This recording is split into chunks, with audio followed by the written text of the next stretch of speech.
अस्सलाम वालेकुम students, welcome to concepts of zoology. आज का हमारा टॉपिक है फाइलम लस्का की एक स्पीशी जिसका नाम है म्यूजिल, उसके जनरल कैरेक्टर्स को पढ़ना। ठीक है, तो ये जो म्यूजिल है ये क्या है? ये एक स्पीशी है फाइलम मुलस्का की। और लास्ट लेक्चर में मैंने आपको फाइलम मुलस्का के जनरल कैरेक्टर्स के बारे में बताया था, और आज हम उसकी एक स्पीशीज के कुछ कैरेक्टर्स को डिस्कस करने जा रहे हैं। तो जो म्यूजिल्स है ये इसे फ्रेश वाटर म्यूजिल कहते हैं, क्योंकि फाइलम लस्का की कैरेक्टरिस्टिक्स में हमने ये पढ़ा था कि इनका जो इन्वायरमेंट होता है, उनका जो हैबिटेट होता है वो वाटर लिविंग भी हो सकते हैं और टेरेस्ट्रियल भी हो सकते हैं। और वाटर लिविंग में 2 टाइप्स होती हैं, एक जो होती हैं वो फ्रेश वाटर भी हो सकती है, और नंबर 2 पे वो क्या हो सकती है, मेराइन वाटर लिविंग ऑर्गेनिज्म भी हो सकते हैं। ठीक है, तो जो म्यूजिल है ये क्या है, फ्रेश वाटर लिविंग ऑर्गेनिज्म है। तो चलते हैं इसके कुछ करैक्टर्स की तरफ। तो सबसे पहले हम इसमें एक्सटर्नल करैक्टर्स में हम इसका हैबिट और हैबिटेट देखते हैं। तो इसका जो हैबिटेट है वो क्या होता है कि जैसे कि यहाँ पे मैंने आपको बताया कि फ्रेश वाटर लिविंग ऑर्गेनिज्म होते हैं, फ्रेश वाटर में रह रहे होते हैं और अपनी फीडिंग जो है वहीं से ले रहे होते हैं। ठीक है, फ्रेश वाटर में यहाँ पे क्या क्या चीज़ें आ जाएंगी, स्ट्रीम्स आ जाएंगे, पॉन्ड्स आ जाएंगे, ठीक है, और रिवर्स आ जाएंगे। और उनके जो मडी पोर्शन होता है, जो मड होता है, उसमें ये रह रहे होते हैं, और उन्हीं वाटर बॉडीज के अंदर रह के अपनी फीडिंग हैबिट जो है, अपनी फीडिंग जो इनके पर्पसेस हैं उनको पूरा कर रहे होते हैं। ठीक है, और ये म्यूजिल्स क्या होते हैं, फिल्टर फीडर्स होते हैं। फिल्टर फीडर का मतलब क्या है कि जब पानी इनके अंदर इंटर होता है तो पानी के अंदर जो माइक्रोस्कोपिक ऑर्गेनिक मटेरियल होता है उनको एब्जॉर्ब कर लेते हैं, उनको फीडिंग पर्पसेस के लिए यूज कर लेते हैं। और रेस्पिरेशन के लिए जो ऑक्सीजन यूज करते हैं वो भी उसी पानी से ही आता है। और अगर हम डे के अकॉर्डिंग बात करें तो ये पानी की जो सरफेस होती है, नाइट टाइम में ये शैलो वाटर के ऊपर रह रहे थे, पानी के लेवल जो होता है वो कम लेवल के ऊपर चले जाते हैं, मतलब कि इतना ज़्यादा डीप नहीं जाते। लेकिन डे टाइम में अपने वेरियस एक्टिविटीज़ को परफॉर्म करने के लिए और डिफरेंट फंक्शन, अपनी फीडिंग और जो भी ज़रूरियात है उनको पूरा करने के लिए ये डीप वाटर में चले जाते हैं और अपनी सारी जो इनकी नेसेसिटीज़ हैं वो सारी पूरी करते हैं। तो इस तरह ये अपना डे और नाइट टाइम में ट्रैवल करते रहते हैं, और इनका जो है वो ट्रैवल और लोकोमोशन के लिए इनमें एक फूट डेवलप होता है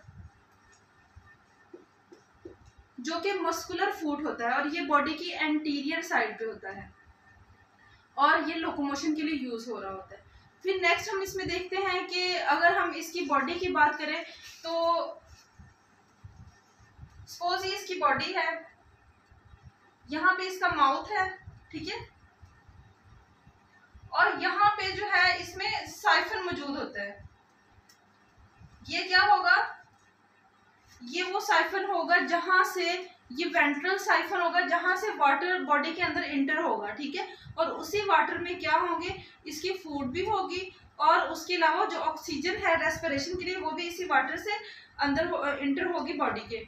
और ये क्या है, ये डॉर्सल साइफन है जहां से जो वाटर है वो आउटसाइड द बॉडी मूव कर जाएगा, जिसमें कुछ नाइट्रोजनस वेस्ट में इंक्लूड होंगे और ऑक्सीजन का लेवल कम होगा, क्योंकि ऑक्सीजन जो वाटर इंटर हुआ था वहां से ऑक्सीजन जो थी वो बॉडी ने यूज कर ली है।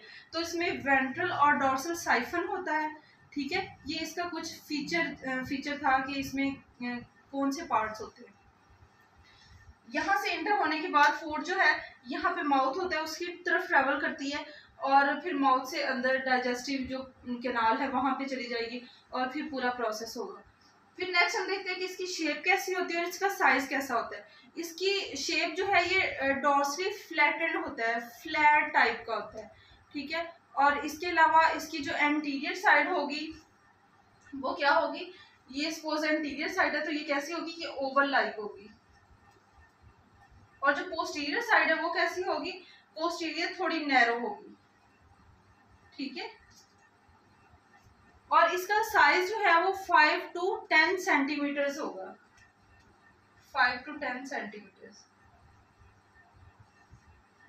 फिर नेक्स्ट है इसका शेल जो है ये मेन कैरेक्टरिस्टिक्स है जो प्रीवियस फाइलम्स में नहीं मौजूद होता। ठीक है, इसका जो शेल है वो कैल्केरियस होता है, कैल्शियम कार्बोनेट से मिलके बना होता है, और एक्सोस्केलेटन होता है। ठीक है, बॉडी की आउटसाइड बाहरी तरफ पे मौजूद होता है, ठीक है, बाहर वाली साइड पे मौजूद होगा, अंदर पूरा ऑर्गेनिज्म होगा।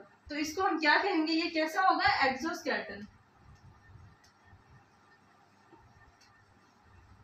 जो कि बॉडी को प्रोटेक्ट कर रहा होगा किसी भी डेंजर से, किसी भी प्रे से। अब इसमें हम देखते हैं कि जो शेल होता है उसमें म्यूजल्स की बात करें तो शेल जो है वो बाई वाल्व होता है, उसमें 2 वाल्व्स पाए जाते हैं, ठीक है। एक्सटर्नल जो स्केलेटन होता है उसमें 2 वाल्व पाए जाएंगे, मतलब 2 वाल्व होंगे, वो आपस में ऐसे जुड़े हुए होंगे, डोर्सल साइड से जुड़े हुए होंगे। अगर हम इसके शेल का स्ट्रक्चर डिटेल से देखें तो उसमें हमें 2 पोर्शंस नजर आएंगे। एक हम उसका आउटर सरफेस देखेंगे शेल की, कि आउटर सरफेस पे कौन कौन से स्ट्रक्चर्स होंगे, और दूसरा है इनर सरफेस पे कौन कौन से स्ट्रक्चर्स होंगे।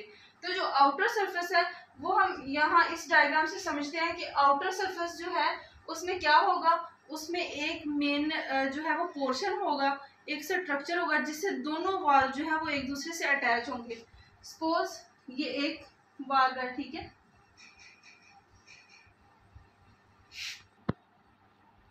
ये जो वाल्व होते हैं ये राइट और लेफ्ट वाल्व होते हैं, ठीक है, जो स्केलेटन को बना रहे होते हैं, शेल को बना रहे होते हैं, और दोनों राइट और लेफ्ट वाल्व जो है वो अटैच होते हैं डोर्सल साइड पे, ठीक है। जिस स्ट्रक्चर से अटैच होते हैं वो स्ट्रक्चर जो है वो एक इलास्टिक स्ट्रक्चर होता है जिसे हिंज लाइन या हिंज लिगामेंट कहते हैं, ठीक है। यहाँ पे एक स्ट्रक्चर होगा जहां से दोनों जो है वाल्व वो अटैच हो रहे होंगे एक दूसरे के साथ, और ये जो हिंज लाइन या हिंज लिगामेंट है वो किस चीज से मिलके बना होता है, ये अनकैल्सिफाइड कॉन्क्यूलिन एक मटेरियल होता है उससे मिलके बना होता है, अनकैल्सिफाइड कॉन्क्यूलिन, ठीक है, उससे मिलके बना होता है।